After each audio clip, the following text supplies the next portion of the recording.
Ida Nordstrom. There's Ida. Nikita. Monica is here. Judson's here. Jan. Yeah. Jan's here. Alyssa. Alyssa's here. Matthew. Matthew. Ernesto. Here. Ernesto's here. Brandon. Brandon. Lynn. Lynn's here. And Muhammad.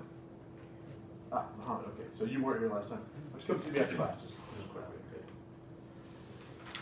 All right, anybody else that was not here last time? You were not here last time. Why don't you come see me after class also, okay? All right. So we've got close to a full class. All right. So what are we going to do today? Well, we need to spend a little bit of time talking about syllabus and sort of the assignments and when they're going to be due and sort of the routine and sort of housekeeping stuff that we didn't spend a whole lot of time doing last time. So we'll do that today. One of those things is you're going to have a weekly essay to do. It's a short essay, 250 words. And I have a sample of an essay for us to look at together. We'll talk about what I'm looking for in those essays and how you should submit those. They'll be an essay due not on Monday because we won't be here, but usually they'll be due on Monday. They'll be due on Mondays before we get to class. Okay? And so for this coming week, we're not here on Monday. We've got Martin Luther King Jr. Day, so we'll have it due on Wednesday. This will be the only day, or the only week, where it'll be due on Wednesday instead of Monday. So we'll talk more about that. We need to spend a little more time talking about science and sustainability and environmental ethics. And I've actually give you your quiz terms, right? Because on Friday, I'll have a quiz first thing on Friday. All right, sir. What? Christopher. Christopher. Yeah. So all of those things. All right. So everybody's here. Okay. So let's see. Let's take a look at our Blackboard area just real quickly. That's not very easy to start out with, but let's go ahead and do a little of the housekeeping stuff first.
All right, let's just start out.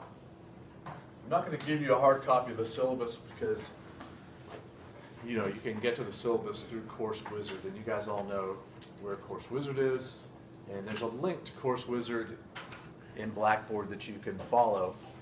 But let's just look at the syllabus quickly together. Now this is I think conceptually, this class is pretty easy. You know, I think the concepts are pretty simple. I think that the work in general is pretty simple. I think most people are capable of doing this work at a college level without much problem. But the course has got a lot of little things for you to submit. And so the person who is well organized and who follows the due dates is going to do well. The person who comes to class and pays attention, stays on, stays engaged, stays on track. They're going to do well in the class.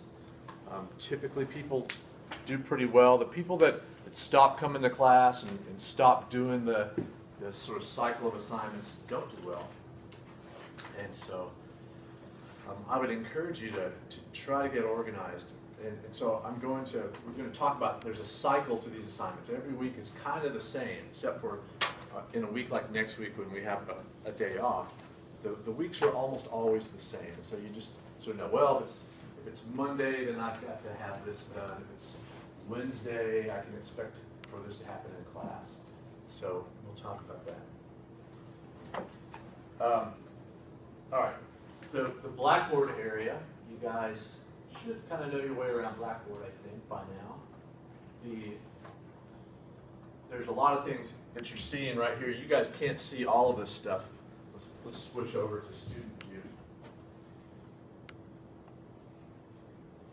Pretty much all of the material is organized by week. So week 1 through week 7. So remember, this is a really quick class. So only 7 weeks of class. So the final week, week 8, will be our final exam, which will be the midterm exam week for the college.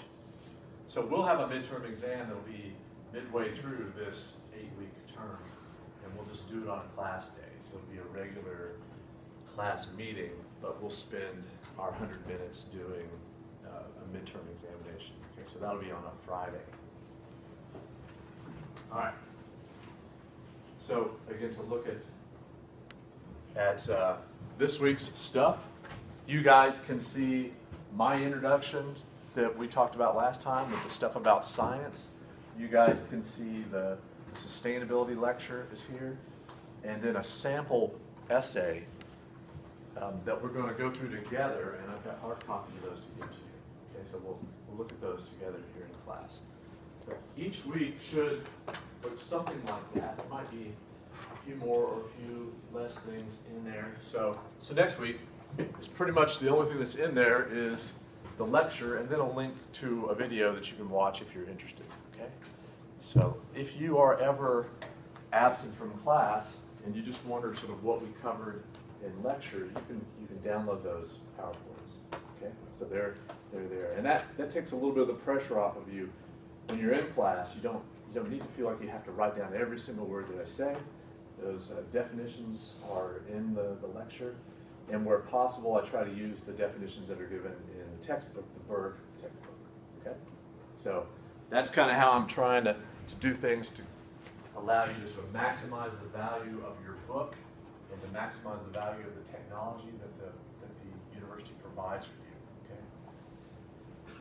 Now, except for the exercises that we do in class and the in-class quizzes, most of the stuff you guys submit will be into Blackboard. And so when you guys are doing an assignment where we're not doing it in class, it's something out of class, then you'll submit to Blackboard, and I'll be sure and point it out to you where those assignments are.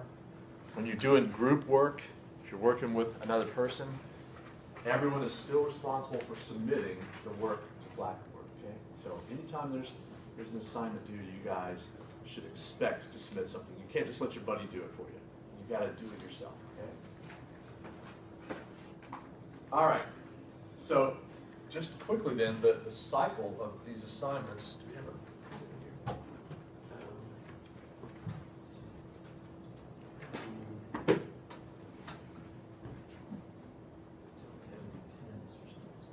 let me run across the hall and get a dry erase pen. I'll be right back.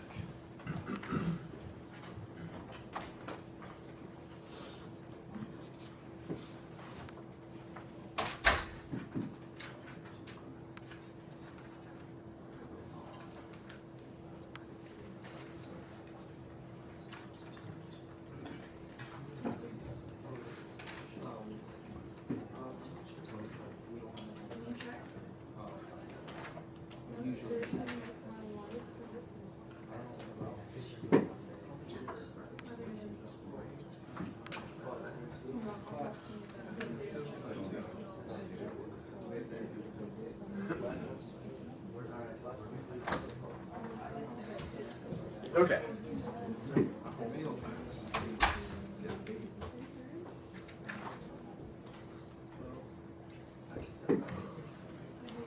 Okay. So on Mondays, you guys will come to class having read the chapter from the textbook or the Silent Spring book, and you're going to be ready for a discussion. So we'll have a discussion in class. And the discussion will be graded, and it's a simple discussion. And it's not meant to be like a quiz, an oral quiz. It's just meant to be a chance for us to talk about the material. And if you show up and you're completely baffled by what I'm asking you, you don't have anything that you can offer, then you might get 0 or 1 point. If you're late or you're absent, you'll take a 0. Okay, so it's something that you have to be in class to get credit for. And but pretty much, if you are participating and I ask you a question and you say, I know the answer to that, or if I ask you a question, you're like, oh, I'm not quite sure, I don't quite get what you're asking me, maybe you could rephrase that or something. If you're trying, then you're going to get points, okay? This is, the reason for applying any points to this is just to ensure that you guys know there's some value to staying up on the reading, okay? I want you to come to class having read the material, and this is a way of rewarding people who show up and are ready to talk about the material, okay? You'll be ready to learn. So the first one of these that we'll do will be on Wednesday next week instead of Monday. But typically they'll be the first day of class of the week, okay? And why do I do this? From years of experience, there's always like 4 or 5 people who want to answer every discussion question. Any question that I ask, there'll be 4 or 5 people who are like, man, I read the chapter, I like this stuff, I want to participate. Then the rest of you guys will be sitting there. Some of you will be thinking, God, I hope I don't get called on. And then some of you will be like, wow, I'd like to contribute, but I don't like to volunteer for anything. And so I'd really like to have more people participating than just those 4 or 5 that want to answer every question, okay? So this gives you some incentive to do that. And so I might call on you at any time and ask you to participate. And again, if you just can't offer me anything, or if you refuse to participate, then you'll lose points, okay? So there's always that one person who says, yeah, I read the stuff, but I don't remember anything that I read. And that person is basically saying, ball up, I'm not playing your game. I'm not going to do this. I'm not going to discuss this stuff with you. But this is college, and I'm asking you guys to come and to be a part of a discussion. This is what we do in college, right? It's part of the experience. So be ready, okay? So what's going to help you get ready for that discussion in part is reading, and there's also this essay that's due. So the essay is 250 words. It needs to be in Blackboard by class time, okay? So 10:05 on Monday. At 10:06, it's late. Okay? At 10:06, it becomes worth, at the maximum, half of what it was originally worth, okay? So again, this is to push you guys to show up with this thing done and ready to discuss. It's a short essay. It's only 250 words. Where does that go? It goes into Blackboard area. It says reading essays right here. See that right?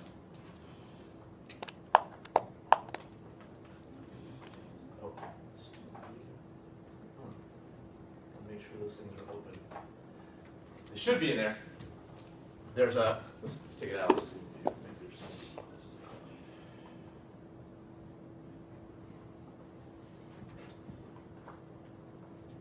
Let's try that again.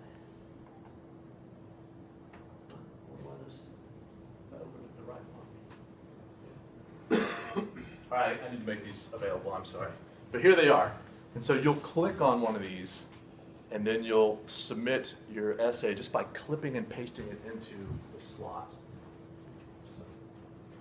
Are they all going to be up there, like, from the get-go, or will you upload them? So we had to do them week by week?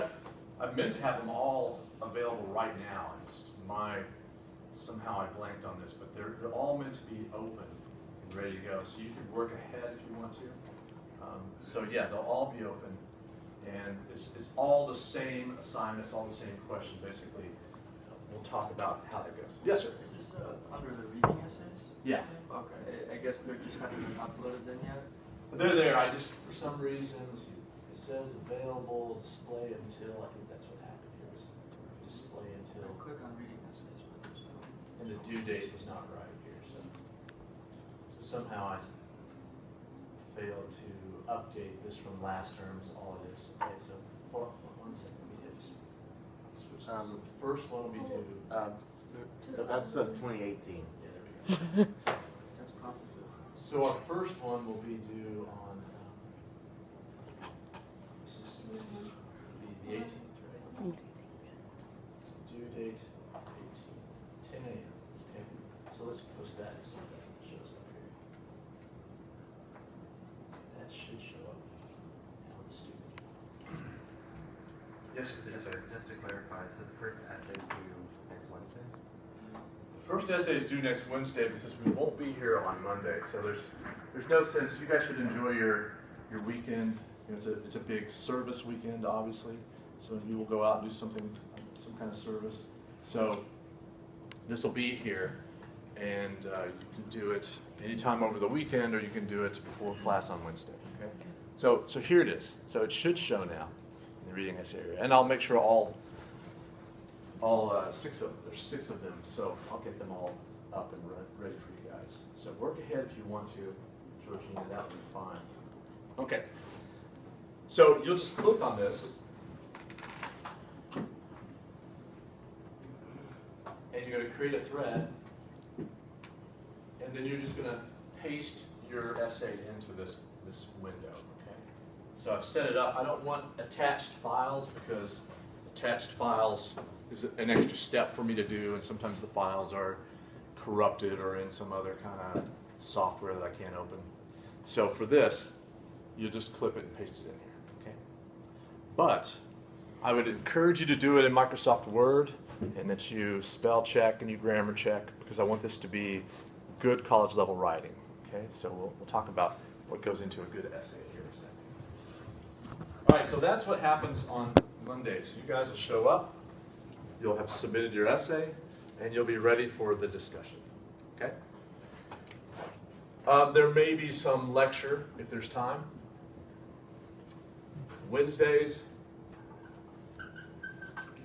we have lecture, and sometimes we'll have an in-class activity of some sort. 100 minutes is a long time for me to talk and for you guys to sit still and listen. So I like to have something for us to do to break things up. We have a group assignment that we'll talk about some today. And so sometimes I'll say, well, because you got a group assignment, let's break up and you meet with your group member and make some progress on your group project. So we'll try to do that occasionally as well. Sometimes these in-class activities will be graded, and they'll just be graded on participation.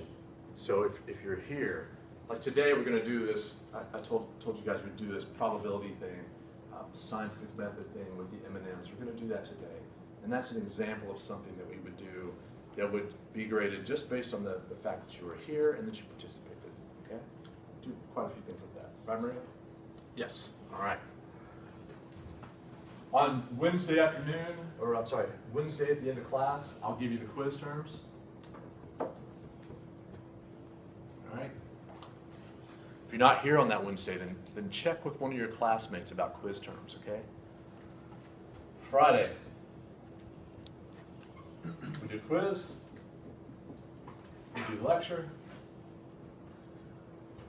we do sometimes in-class stuff, and these are the days, well, there'll be a midterm on one of those, right? One of those Fridays. Every Friday we'll start with a quiz. So it'll be short. It'll only last 10 minutes, 15 minutes tops. So that means by 10:20 we'll be done. Maybe even earlier, maybe 10:15, okay? it's essential that you get here on time. If you arrive at 10:30, the quiz is done, okay? You've missed the quiz, all right? So you don't want to miss a quiz. If you tell me 24 hours in advance that you're not going to be coming, then we can reschedule the quiz. But if you shoot me an email 5 minutes before and say, well, I'm hung up in traffic, or I slept late, my alarm didn't go off, then you've missed that quiz, okay? Now, at some point, there'll be an extra credit assignment. There's usually one extra credit assignment.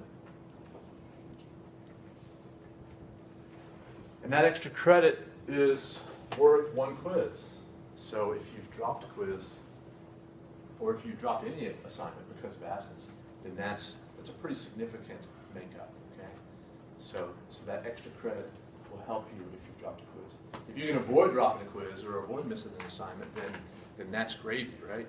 But otherwise, it's something to help you. If, almost everyone is going to glitch at some point during the semester, right? These things happen, okay? All right, does that make sense? The sort of cycle of these assignments, does that make sense? Good, I'll get those essays opened up for you guys. Now let's look at the syllabus. It's got due dates for stuff.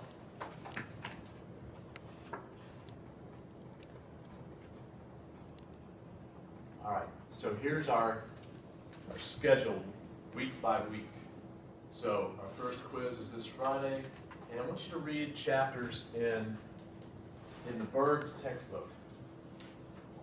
Just read chapters 1 and 2. There is no assignment on those, however. The quiz is from chapter 1, I think.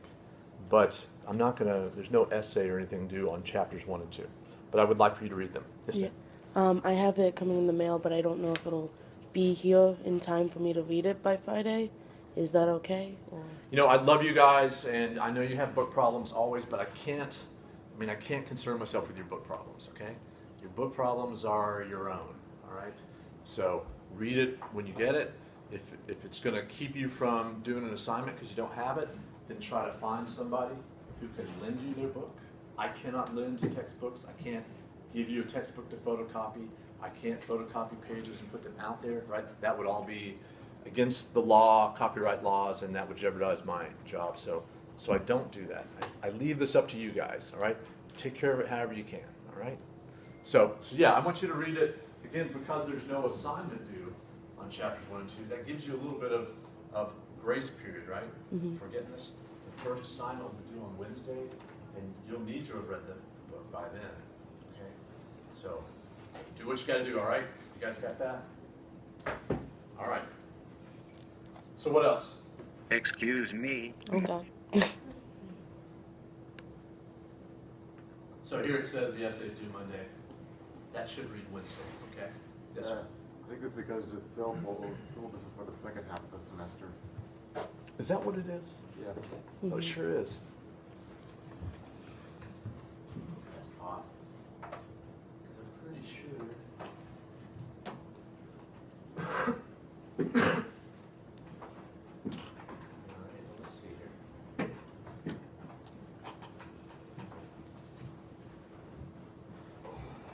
God, oh, you're right. Yeah. This is this one. Here's what we want.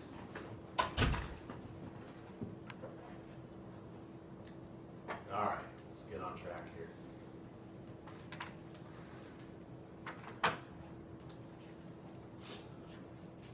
There we go. All right. Thank you, sir. So, MLK weekend, right? And so, I want you to read chapters 9 in Berg in the introduction to Silent Spring by Wednesday next week. And submit the essay by 10 a.m. on Wednesday next week. All right? Yes, sir. Is the essay on for chapter 9 or Carson and Joe? Okay, this is what we're going to do. So the essays are going to be on the material for the week that we're in. So next week will be chapter 9 stuff, and so you guys are going to write on chapter 9. Okay. So each week, you guys are doing, say, chapter 4 in the third week, and so your essay will be on chapter 4 and an assignment for Carson. Okay. So the idea is that you come to class having read it already, And so I can lecture, but hopefully I'll be answering questions too that you have on the material. Okay? Sound good? All right, so there's that. Now, the midterm's going to come up quickly. Well, okay, first thing, we got a literature review assignment that's going to be due on January 27th. So that'll be 2 weeks from this Friday. So we need to talk about that. And we may not get to talk about it today, but for sure, by Friday, we'll have the assignment and I'll discuss it in detail. You're going to want to find somebody in class that you can work with. I'd like to have groups of 2 for this assignment. And so you might start thinking about that as we interact with one another. You guys think about, I think I could work with that person. That person seems like a decent chap, right? So that'll be a group assignment. It'll be due 2 weeks from this Friday. Our midterm exam will be in the 4th week, right? So that's midway through. So that'll be on February the 3rd. And then we'll have final presentations. We'll have an oral presentation that will be due on Wednesday and Friday in the final week of class. So that'll be February the 22nd, 22nd and 24th. Okay, so on Wednesday and Friday of that week, you guys will do oral presentations. Okay, you know this drill. It's kind of like what we did. They were canceled last time. Oh yeah, we had the hurricane last time. Yeah. All right. Hopefully that won't be a problem this time.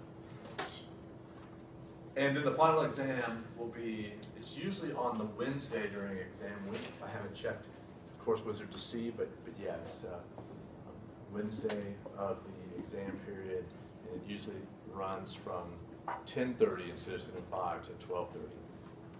Okay. Any questions about that so far? So far, so good? All right. Let me give you a sample essay for you to look at. Since we talked about this, what I want you to do is spend just a minute and read the essay silently to yourself. Well, okay, hold on. Before you read, let's just go through this real quickly. Let me just tell you sort of how I imagine this assignment should go.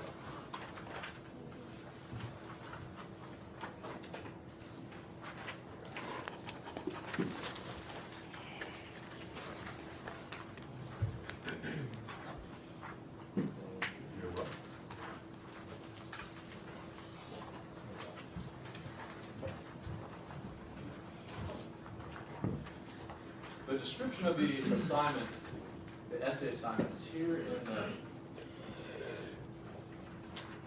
syllabus, and it's also at the beginning of every one of these assignments in Blackboard. So each time you see it, you'll have a chance to look it over. What I'm trying to get you guys to do is to demonstrate some critical thinking on the chapter. So I'm asking you to, in 250 words, to write a brief summary of the main ideas from the chapter. So that's brief. And I suggest that it's a paragraph, with a topic sentence and a couple of supporting sentences. That you write a brief paragraph that is a critique, some sort of analysis or critique of the chapter. So something that demonstrates some critical thinking. So that'll be in your second paragraph. And that you come up with 2 questions from the case study, based on the case study that's in the chapter. And these questions, you don't have to answer them, but they could be questions that we use as part of our discussion in class. So if you're reading through the case study and you're thinking, wow, this is really an interesting case study, I don't really understand this concept of global climate change. What exactly is global climate change? Might be, say, a question for discussion, something that comes from the chapter, or from the case study of the chapter, okay? Now, these should be in your best college level writing, so it's part of the assignment that you guys write good college level work. If I get really bad writing from you, then that would be enough for me to give you an unsatisfactory on the assignment. Okay? So it's that important that you guys write well. This course is what they call a writing across the curriculum course, and that means that the professor has to give you 20%, I think, of the grade for the class has to come from writing assignments, and that professor has to give you feedback on the writing. So it's not enough to say, well, I covered those concepts well and I understand them. You have to do that, and you have to write at the college level. Okay? So I've read about 1,000 of these things, and so I have some idea in my head about what good college level writing looks like. For some of you, that may be super easy. You know, maybe you're not a first-year student. Maybe you're a senior and you're sitting in on this to get your gen ed at the last minute. Maybe this will be a piece of cake. Maybe some of you are still struggling to write at the college level. Maybe some of you are not English first language students, and maybe this will be difficult.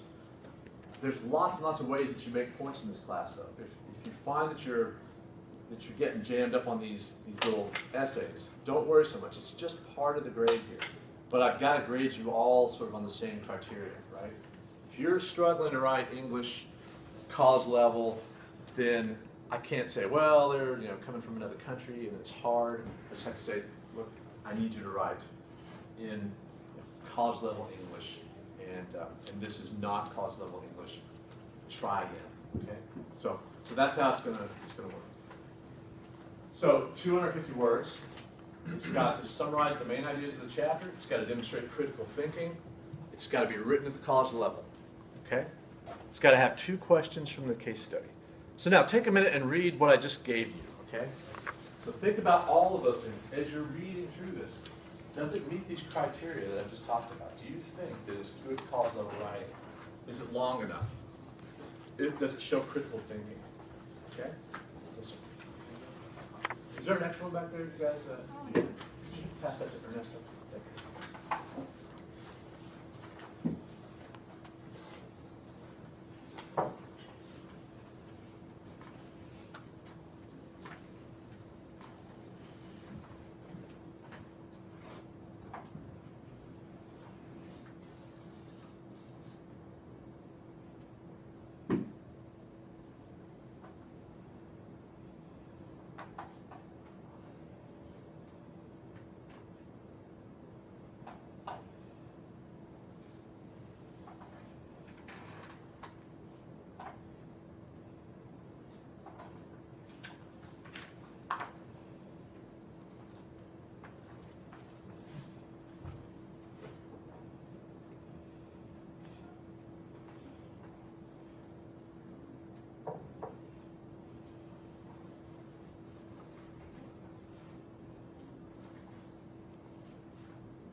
Does it matter if we just attach a file to the Dropbox, or do you want us to type it in the actual Dropbox? I think for this one, I've prevented you from attaching a file. You have to click it in there. I think what you said was like you wanted us to write it on a Word document and then copy and paste from the Word document into the text. Yeah, and this is the only assignment like that. Otherwise, I'd like to have a file attached. It's just for these. It's just it can get really messy for me because it's a lot of essays, and some of you are using Macs like you, and can't always get into those things.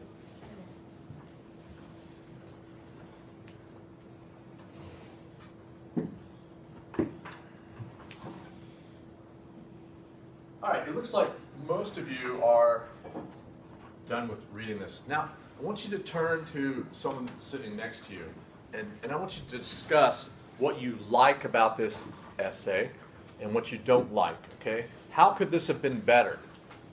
do you think this meets the criteria of the assignment as I've described it to you? Or do you think it's a failure? Okay. How would you grade this assignment? What grade would you give this assignment? All right, so talk with somebody. Let's discuss.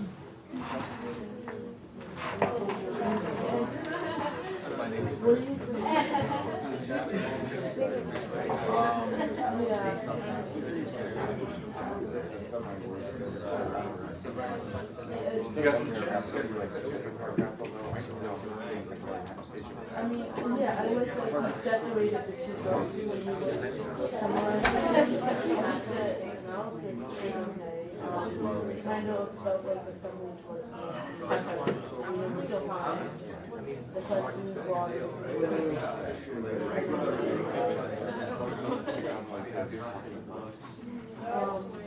as far as power removal,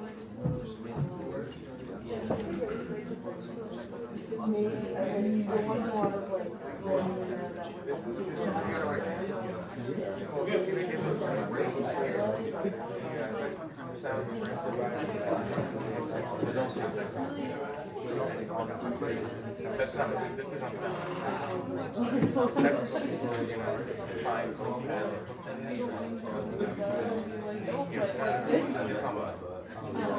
I think it's great. Well, this is kind of how I would play.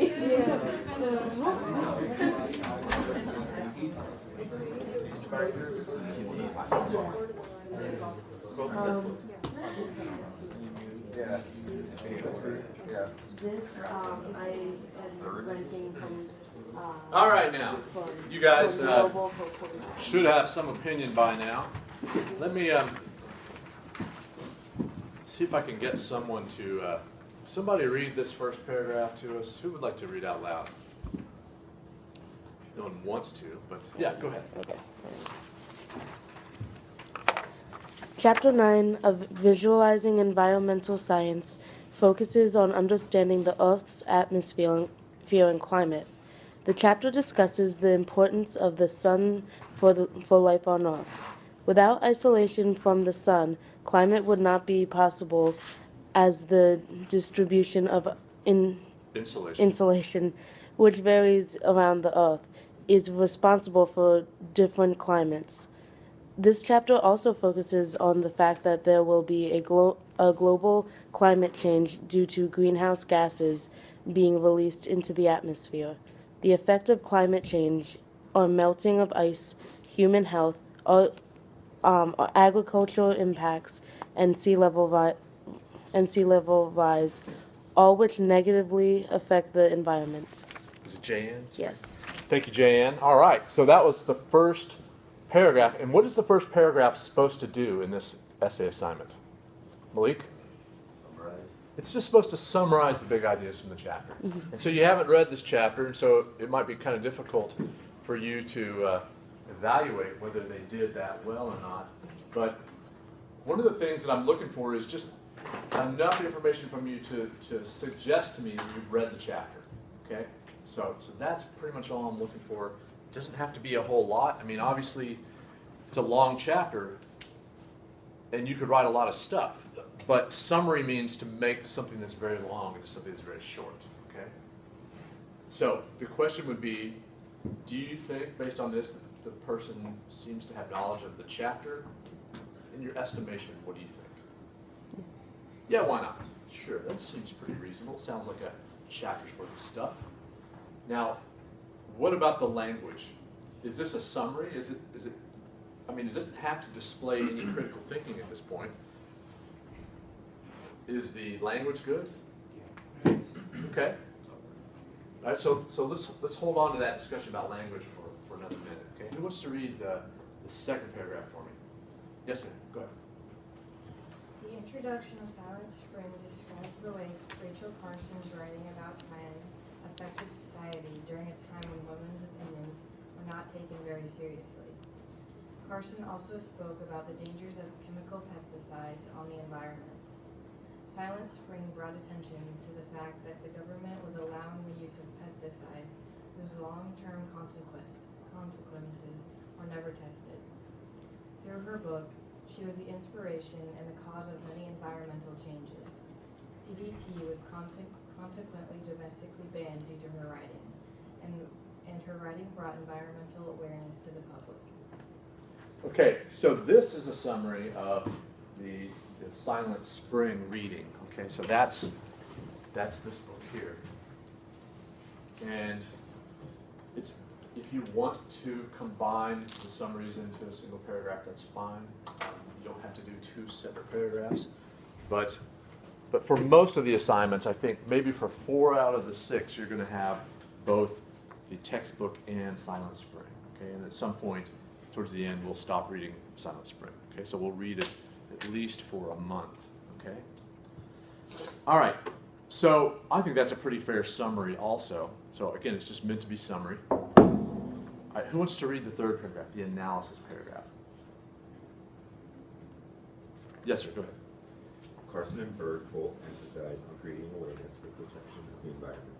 Carson tackles how the lack of human awareness of what the government is allowing to be exposed to the public can be harmful, not only for the environment, but for humans as well. Her writing focuses on how humans are responsible for the land they are living in.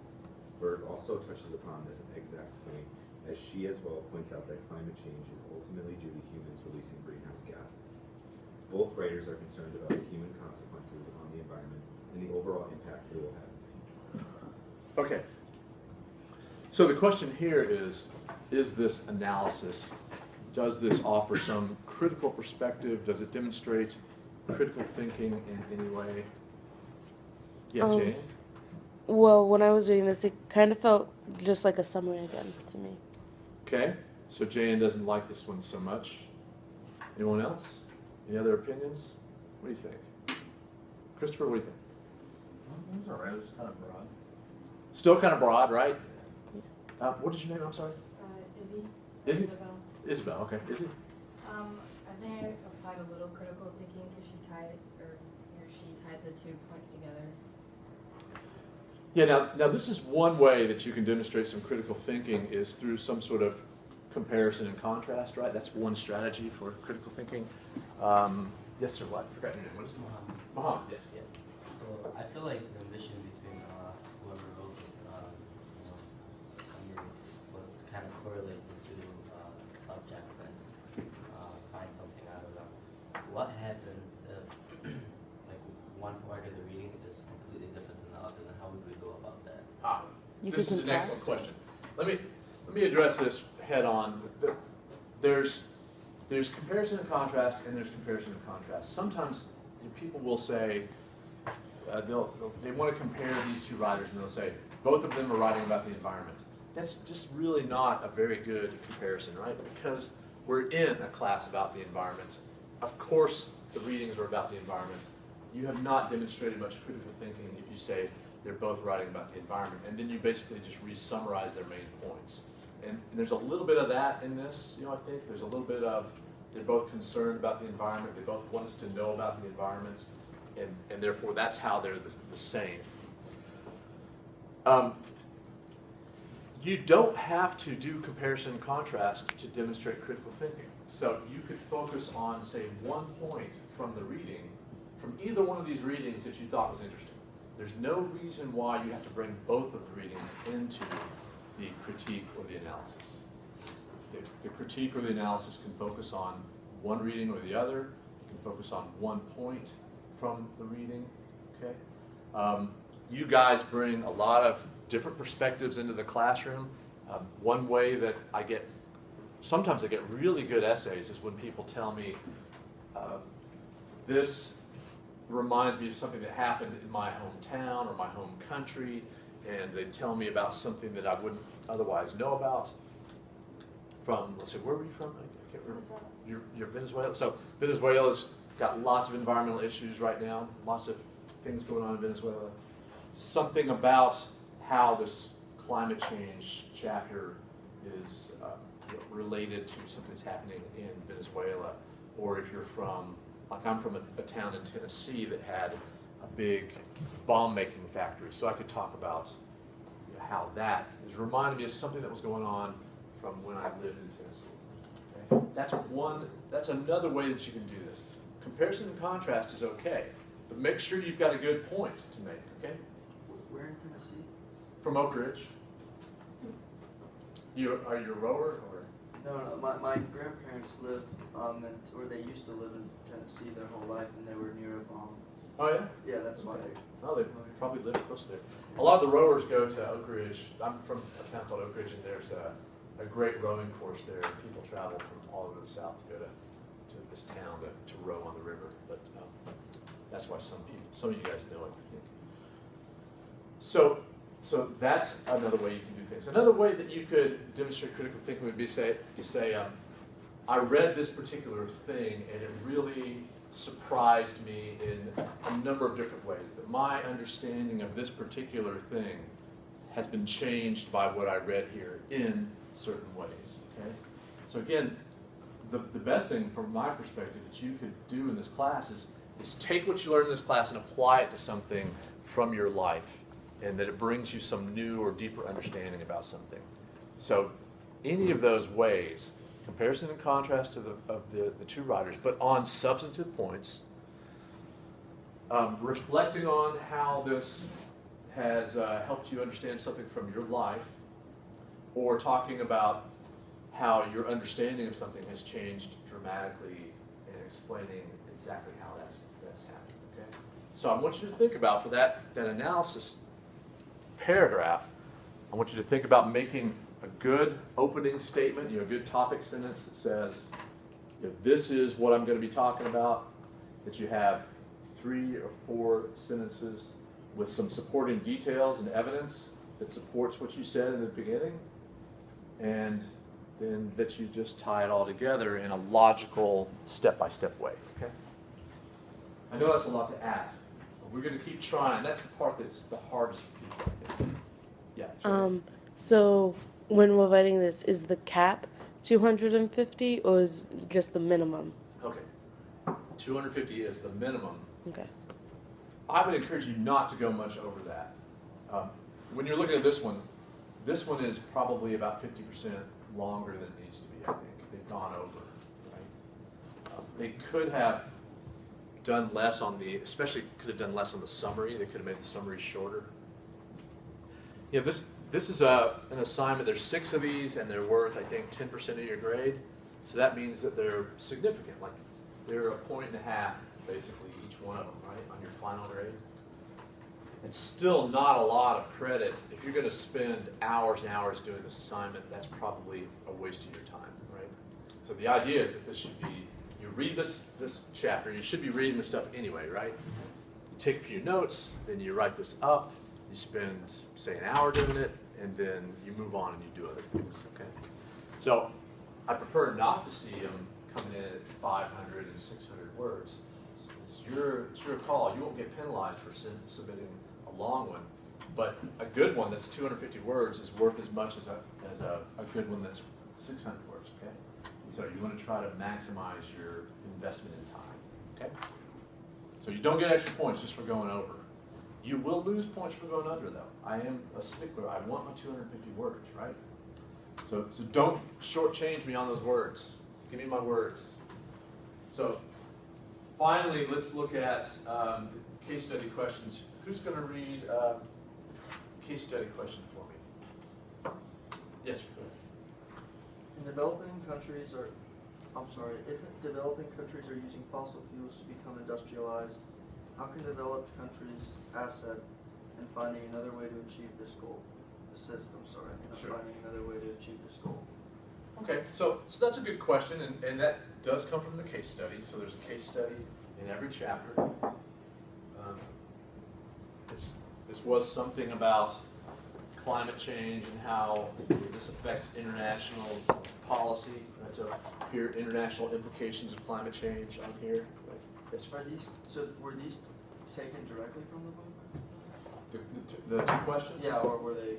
No, they're meant to be you reading the case study and thinking, I would like to know the answer to this. I would like to possibly bring these into class and discuss them. Okay? So I'm not looking for you to crib a question from the chapter. I'm looking for you to come up with something that's part of your natural curiosity.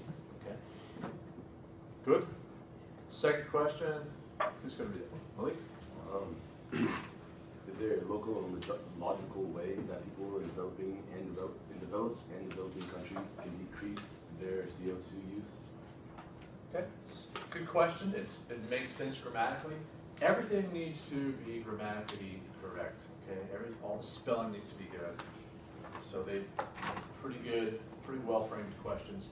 Again, you don't have to answer your questions, your own questions. You just frame the questions. Okay, it's again to encourage you to read the case studies, because I know a lot of us when we get to the case study in a book, we're like, oh, there's a page I don't have to read. I'm going to just move on. Right? But case studies are oftentimes very, very important and help to illustrate points. So it's to push you to read those. Okay.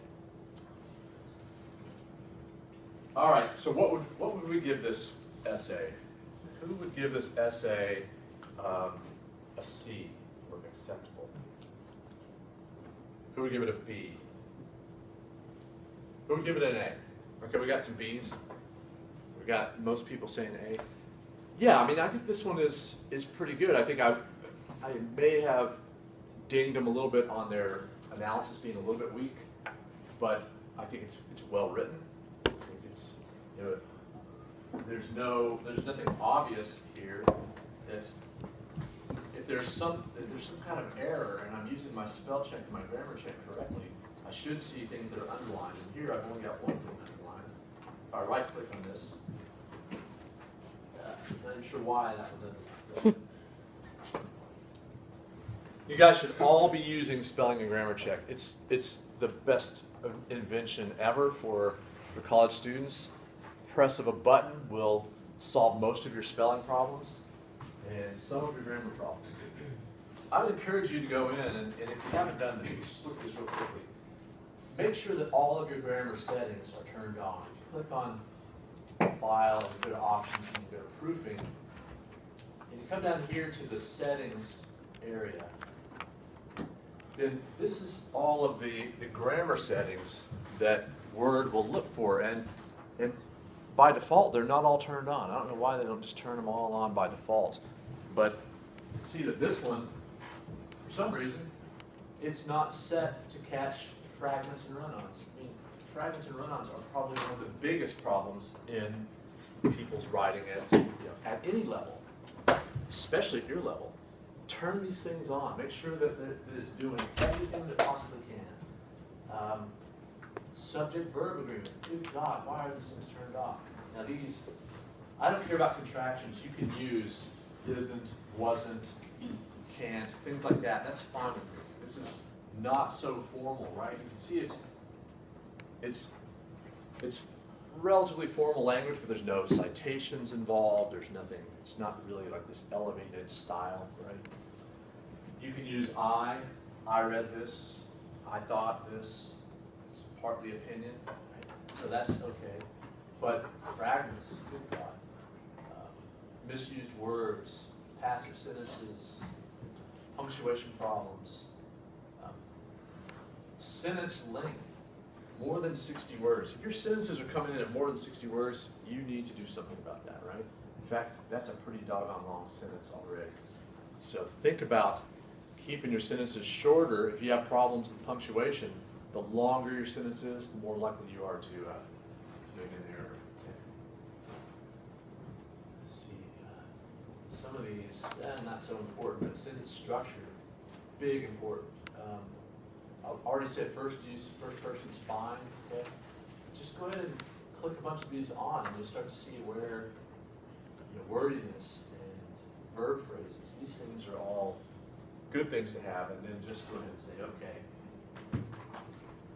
And now it starts to pick up a few things here. So like this one doesn't like this passive voice, right? This DDT was consequently domestically banned. So it's looking for us to say, Congress banned the sale of DDT. Who did the banning, right? It was banned is passive. Congress banned it, or the president banned it, or the public refused to buy. These things are active, right? Okay, so does this help? You guys have some idea about this assignment? You guys got a clear understanding? The first one's not due until a week from today, okay? 1 week from today, but ordinarily they'd be due on Monday. Good? Happy so far? All right. All right, so let's, I'll tell you what, let's do this. How are we going to do this? Best thing. I want to go ahead and do our M&M experiment. Remember last time we talked about M&Ms and probability and sample sizes and things, and we talked about how you might use M&Ms as sort of a stand-in for say, sampling from a population looking for some kind of health effect, or looking for somebody's opinion, or maybe some kind of experiment in general. When we stick our hand into a bag of M&Ms, it's part of an experiment. You know, I want to know something about M&Ms, and I'm going to learn that by studying the M&Ms themselves, right? So I've got a population of M&Ms in this bag. In fact, I've got subpopulations. I've got little bags here that represent little subsamples. Each time I reach into a bag and pull out some M&Ms, that means that I am conducting a trial in my experiment, right? Just like when I flip a coin, if I've got a coin tossing experiment, each toss of the coin is a trial, okay? And so I need to record the results. In this case, what are the data that we're seeking in this experiment? We've said that the M&Ms are identical as far as we're concerned, except for what? Color. Just the color, right? We said they should taste the same. We might see variations in their weight. That would be maybe interesting, I don't know. But for us, mainly, the colors is what's important, okay? Now, what I want to do is I want to give you each a pack of M&Ms. These are the plain ones, so no peanut allergy problems, I don't think. And I'd like for you guys to collect the data in a summary of the data and give it to me. And so I want you to do it in a certain order so that it's easy for me to work with.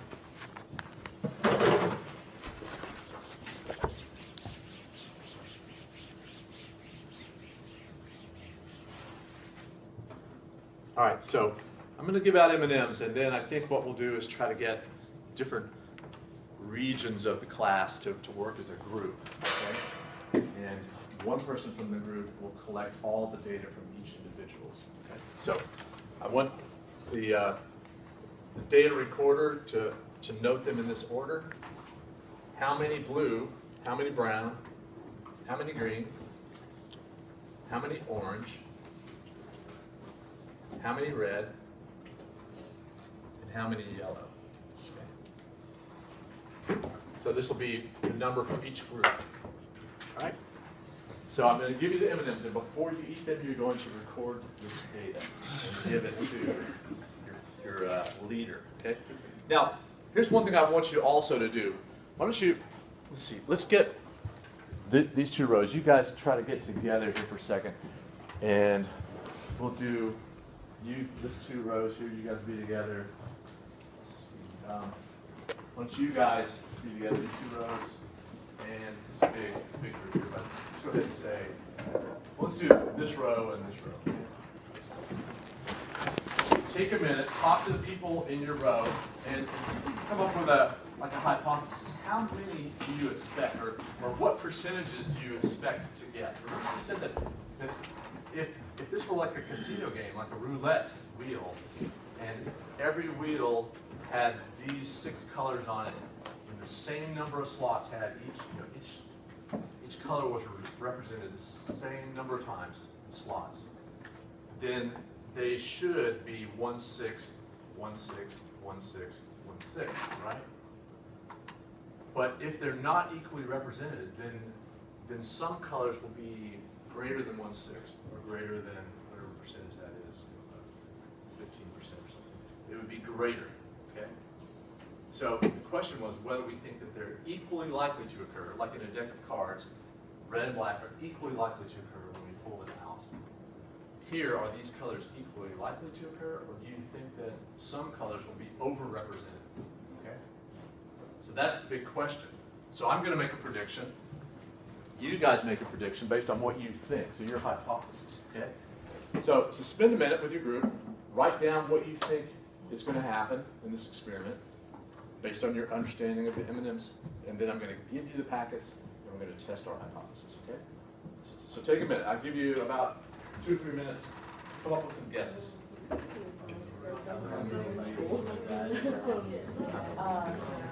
actually realize that the system guys have different amounts for them to use, and we think They're that gonna be like skewed a certain way, so it'll be like They're like all brown. but then if we like so take the brown entire is class and then something that's absolutely more in the path than say red or blue or whatever. Maybe it's brown and Yeah.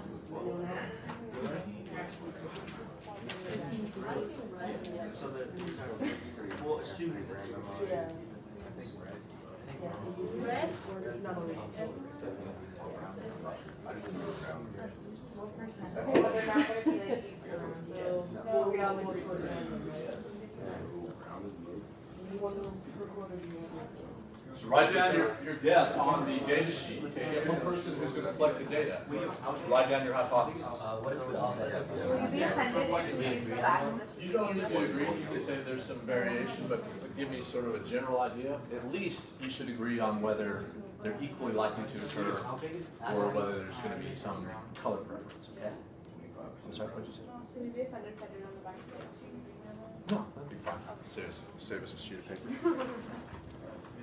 If you want to put the data on the back of the essay I gave you, that'd be fine, but just don't give it to me on some tiny little scrap. You know, don't tear a piece of paper into 1/6 or something like that. All right. So put it on a piece of paper in the order that I gave you here. Okay, that will help me. What I'm going to do is I'm going to collect all this data and put it into a spreadsheet. And we'll look at it on Friday. Okay. So we won't do the analysis today. You guys ready for your data? You guys ready for the data? All right. There we go. So like he has 4 blues and my bag has 4 blues. No, I don't know. I'm just saying, regardless of the color, from that, I can just put a range on it. But I think each bag has the same amount. There's mostly orange. Regardless of color. Yeah. They're all different. Yeah. Are we gonna make this before we start? And you guys just gonna start? What do you guys do now? 5. All right.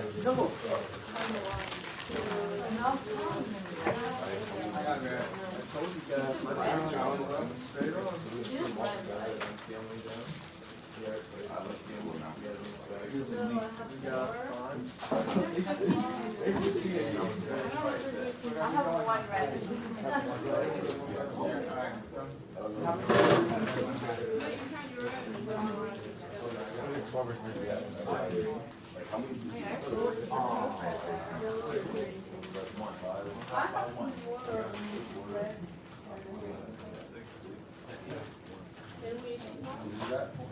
Yo, everybody write down their numbers.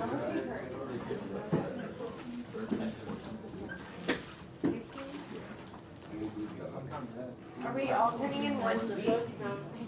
I can take one sheet from each group. Yeah. Oh, okay. You good? What sheet are we turning in? 9? Okay. Cut one of them. Okay, so you can. Maybe this one went up. I got more than one, and then it's only 2. Different equations. I'm going to put my guess on the board, okay? Don't let my guess influence you guys.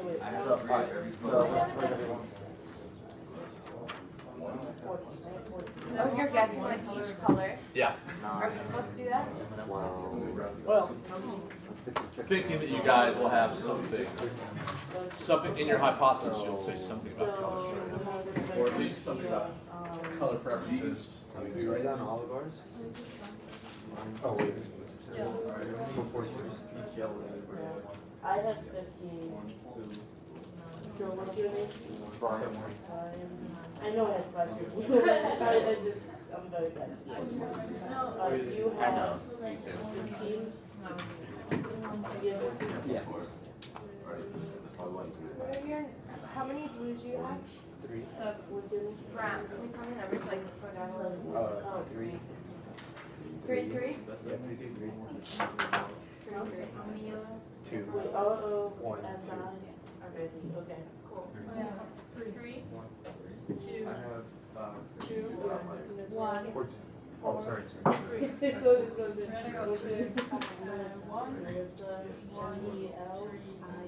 got no yes. 4, And then your name is? 4, Robbie. 3, 6, 1, 1.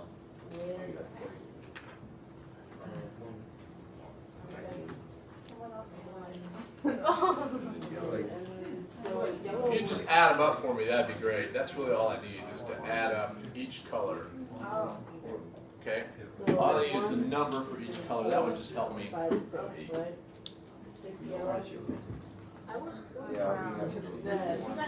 This is a 1. 2, 3, 4. Oh, yeah? Okay. That's my guess based on past. I got 1. 6, 7, 8, 9. That's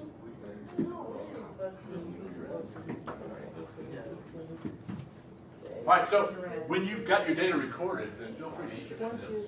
But make sure What are we doing now? you get that data recorded. 6. All 14. Oh, I got the most for Yes, you did. Alright, wow.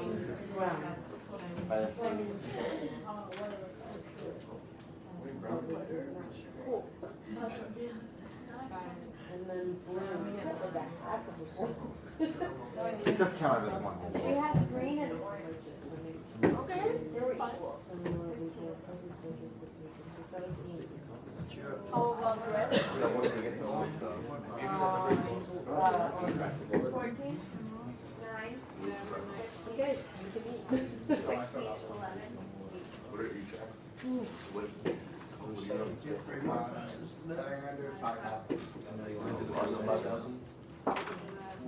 we do the percent? Only if you want to. Are you guys pretty close to having this done? I want to take up your data sheets. Here's what I need from you guys. If you would. So again, I just need the total number of each color from each group. That would be great. And your hypothesis, what you started out thinking. And it could be very general or it could be very specific. Like this is my hypothesis that together with all of the data that the percentages will end up looking about like this. Okay. So, I think blue's the most. Do you want Yeah. Are we gonna just verbally tell it to you, or? No, you're going to hand it in to me, and then I'm going to take it and I'm going to add it to my spreadsheet, and then we'll talk about it on Friday. You want us to put like a number on it? Yeah. Yeah, put your names on it or something. That'd be good. 9 approx. I kind of thought out that typically on a normal week we would have the quizzes on Friday. Yes. But this one's going to be on Monday, or is it going to be a quiz this Friday? This Friday. This Friday. Yep. That good?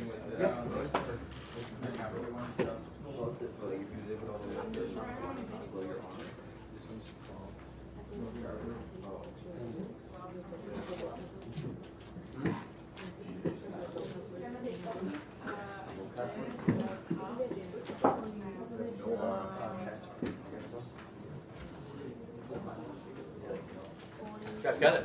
Who's ready? Who's ready to hand it in? Hand me your data sheets, if you would. Yeah, just right there. Pretty good. That one last I was just gonna say that you guys. I was just gonna say we thought that like you guys still work first with a small like one bag and it'd be very like varied, but then as we add bags, actually it's kind of Let's see, so. actually kind of bad. I got 0. Yeah, why don't you put your names on it? That'd be I good. mean that's. That's a job time. It's what? Yeah, that's fine.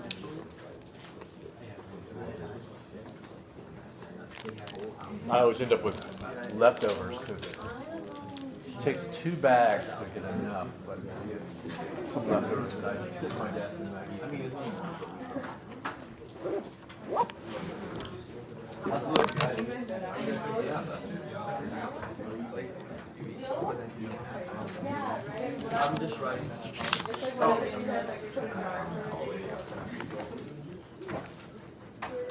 No, that's okay. I'll do it. I'm going to put it in Excel. I don't have room in my I just need data. I need the raw data. Sherlock Holmes must have data. Yes, I believe it's on the reports that we went over. What's that? I don't have. What's that like? You running this? Yeah, It's on my. It's your. My daughter's taking lessons. Really? Yeah, she's learning to ride. Yeah. She's doing a little bit of jumping, just like really with the pole like on the ground or close to the ground. And philosophy and stuff like that. They've got it crossed. I've just like seen flashcards, and he said it's going to be an open-ended response. It's not going to be matching words. She just fallen one time. She fell. Just kind of a slow motion slide off. Took a real fall. Were you hurt? That's all I know. Oh, I see. I see. Is that what you want to talk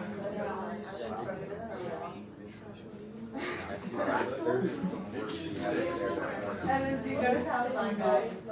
No, I didn't notice. What happened?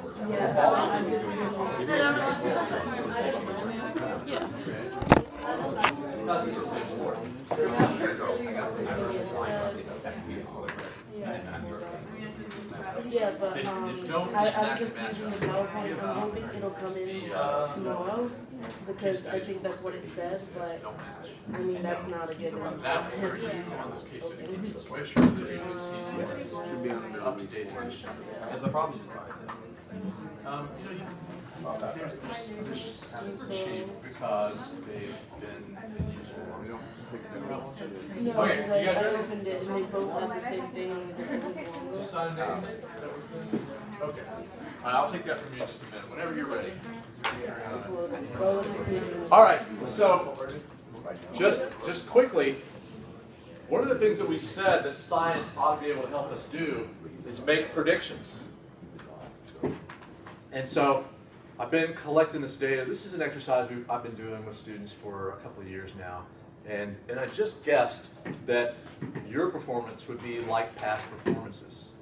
And that it would line up more or less like this. So the two most frequent colors are blue and orange, right? Some kind of gator is working on Mars Candy Factory, right? University of Florida colors, blue and orange. And that the other ones are pretty close to being the same, but blue and orange are about double the frequency of the other colors. Okay? And so the fact that year after year, semester after semester doing this, they always come in more or less like this. What does that tell us about the population of M&Ms? That they're mostly blue and orange, but also that it's relatively constant. It's a thing that's built in by design into the M&Ms themselves, right? That someone sat down and made a decision that our pack of M&Ms, when taken as a whole, will look like this. Do you use like the same style of bags like each year? I use the same thing, yeah, the little party things. And then do you get them from like different places or do you get them the same places? See. Now, so there's some assumptions that are built in, right? I get it almost always from the same grocery store. But this is year after year. So the question might be, does this reflect the local M&M factory? I don't know what they made them, but are there multiple M&M factories? Yeah. So I could call up my brother who lives in LA and go, why don't you go to the grocery bag and try this? But I haven't done that. I should do that. Right. So there's some assumptions that are built in. Even if we say that year after year is relatively constant. Yeah, why are red and yellow like the I don't know. I mean, anybody have any ideas about why blue and orange would be so frequent? Well, I did this experiment actually in my AP bio class in high school, and we predicted that like the different dyes might cost like different amounts, so that might influence the quantity that we see. So yeah, maybe a cost. Could it possibly be because of weight? So like if it's heavier, then it could rounds would go into Ah. a single bag if you're like just throwing them. That's an interesting hypothesis, and that's testable, right? We could get into the lab and we could test that. I've never thought of that, but that's an interesting idea. Ernesto? I mean, maybe just blue looks better. Maybe blue what? How many yellow shirts do you have? Yeah, Or how maybe many it's, blue shirts you have, but blue's like my favorite color. Mm-hmm. Yeah, I mean, you think if you're making candy, what you're trying to do is make something that's attractive and makes you want to eat something, right? So things that would be nasty looking colors, you know, like a cockroach color perhaps, or something that looks like feces, that these would be bad, right? These would be things you wouldn't want. Right? Maybe that's just how the way they decided to do it. Yeah, it could just be, you know, somebody just said, this is just how we're going to do it. But the fact that it's being done that way suggests that you would need machinery, or you'd have to have a schedule for doing it in a way that would allow you to double up on two of the colors. And that, you know, there's significant effort that would go into that, I think. So my daughter and I did this with Skittles. And, you know, Skittles are the sort of fruit colored ones, right? Skittles are completely random. There's no pattern to it whatsoever. So every color is equally likely to occur. And we did call up my brother who's in LA, and we said, we need you to get a bag of Skittles and count it up and let us know. And he said, they're completely random here too. Every color equally likely to occur. Yes, sir. I think that might be, like what he said, they're all rainbow colors, so maybe it doesn't, maybe that's why they're all the same, because they all look nice. Oh, the Skittles? Yeah. Yeah, I mean, maybe they're all like pastels, and they're kind of, is that a pastel? No, they're saturated colors. Yeah. I don't know. Yeah, who knows why? But yeah, maybe they're just all equally appetizing. Yes? You could even say that like your eyes are drawn to like cool colors versus like warm colors. Oh, that could be. And so they're like aiming for it when you like look at it for it to be like appealing, and it looks like it's the same amount of colors. Like if you looked at them all bundled together, but when you count them out, they're actually different because your eyes are drawn to different colors. Yeah, I think it must have something to do with visual appeal somehow. I think that's like the only explanation there could be. Well, because I read somewhere that blue is not a naturally occurring color in like plants and animals. Okay. They plants that have that color, they have to, I forget what it was, but they have to like have a certain, like they have to grow a certain thing before they can even produce what looks like blue. So when like kids or even adults see blue, your eyes are automatically drawn to it because you don't see it that Blue much. food is so unusual. Yes. That's an interesting idea too. Well, Mars is very secretive, and so they don't tell why they do these things, right? It's part, it would be like a trade secret. So you won't find any definitive answer to this question. All we've got are the data that show some sort of preference, and the reason for the preference is not clear. So I can't help you there. All right, so we have, everybody came up with a hypothesis. You made some sort of guess about whether you thought the distribution was going to be equally likely or not equally likely, or some color would be more represented than others. And now we have data. And one of the important questions is, if we open up one bag of these, there's only 15 or 12 M&Ms per bag, right? Would that give us a representative sample that would show these percentages? Now, any given small bag like that does not represent the population. But how many M&Ms do we have to look at before we can say something about what should be a population of billions of M&Ms? So that's a question, right? Yes. Wouldn't like large sample size say it has to be more than 30? Yeah, I think law of large numbers would say more than 30, given that we have 6 colors. But how many would be enough? Because this could be important, right? If you're trying to figure out what the distribution in the population is, and you're making a sample, too many samples means too much expense and time.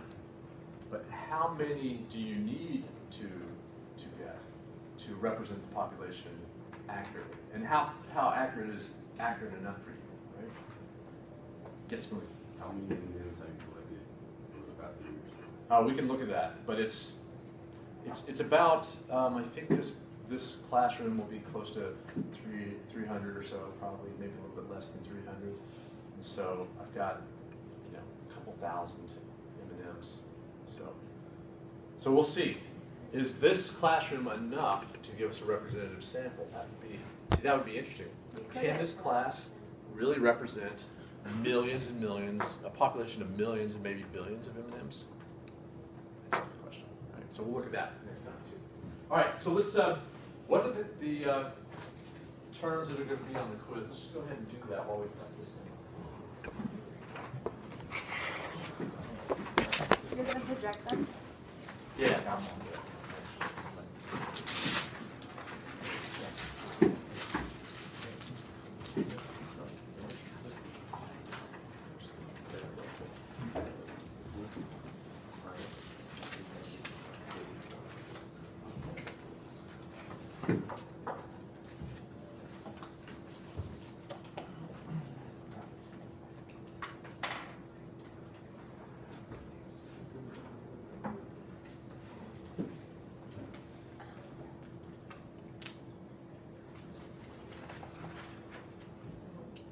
Okay, here's our 5 terms: science, hypothesis, theory, scientific method, scientific law.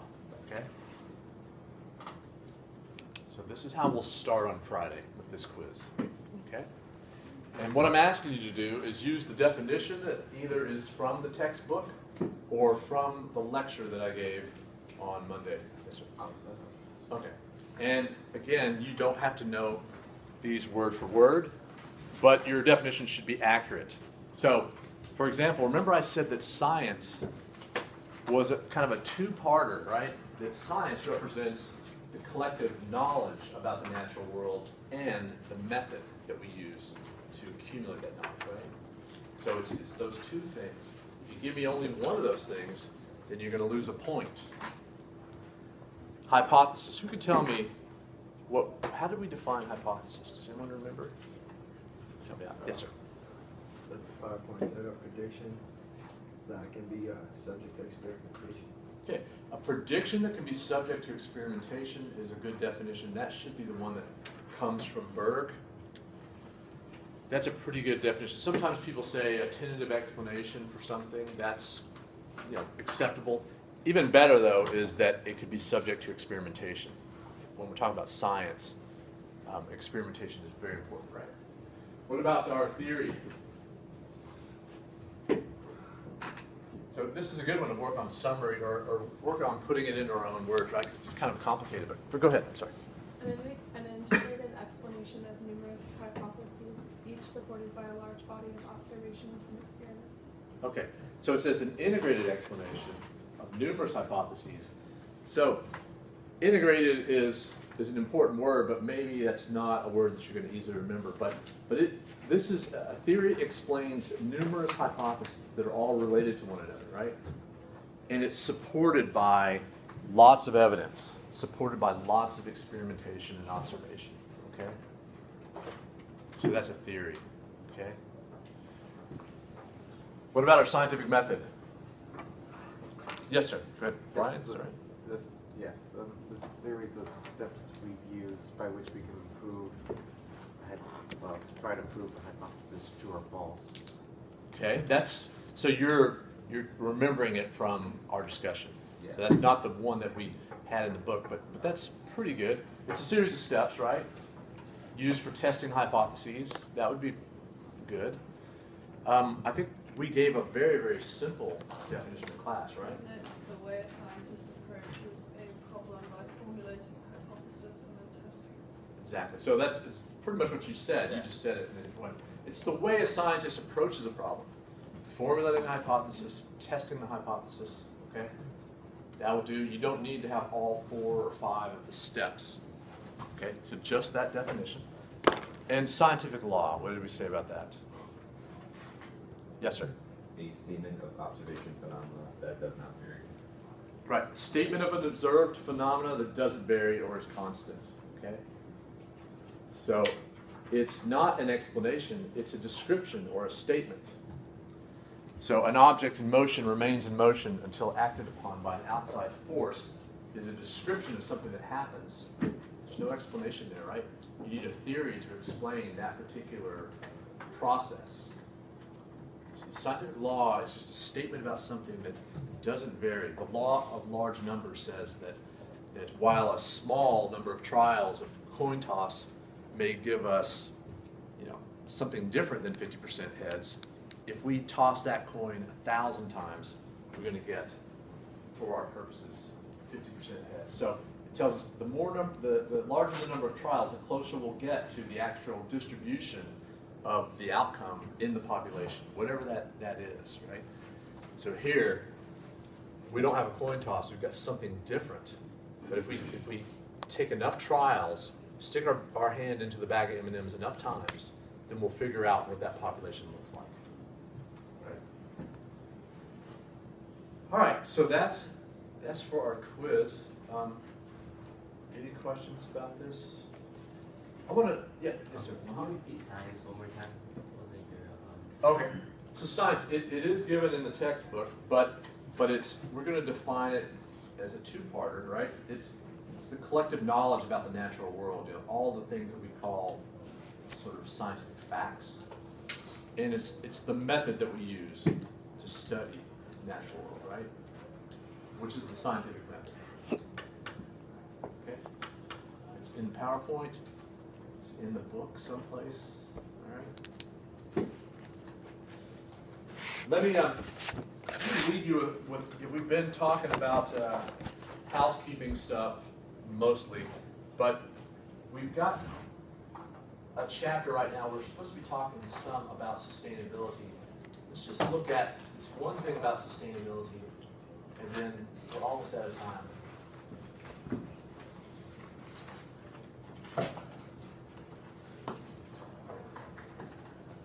The idea of environmental sustainability is really crucial to environmental science. Everything about the problems that we solve in environmental science has to do with coming up with solutions that will last, that are sustainable. So what do we mean by sustainability? We have this concept, environmental sustainability.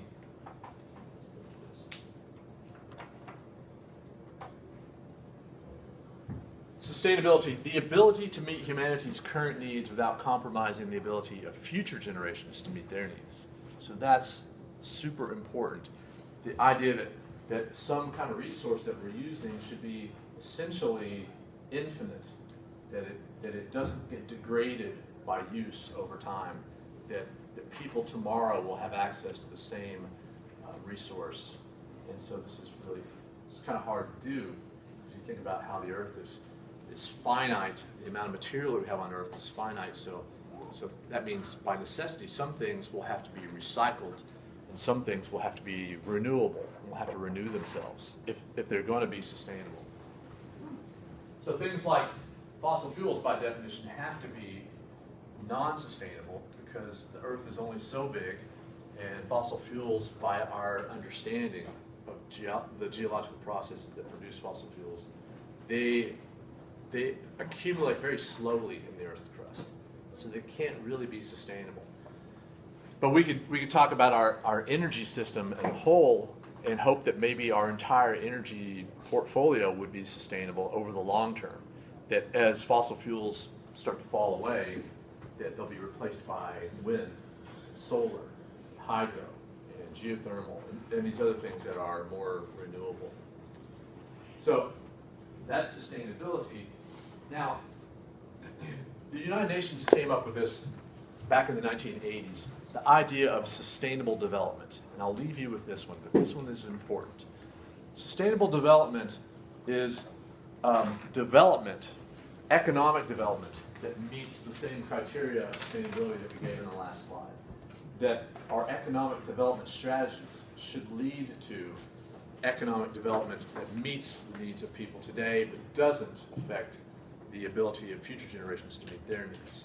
And crucial to that is that we need to have good science to understand how the environment works and what its limits are. That if we're talking about, say, something important like food production, that we need to understand how plants grow and how they get nutrients from the soil and how farming affects those soil resources in the long term. you need scientists to do that. You need a good interdisciplinary group of scientists to help you understand the limits of the environment.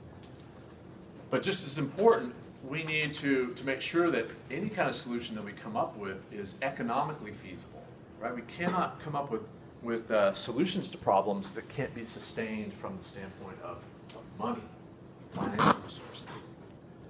But similarly, there's a problem that a lot of times when we have an environmental issue, some kind of environmental problem, that we're not looking at all the costs that are involved.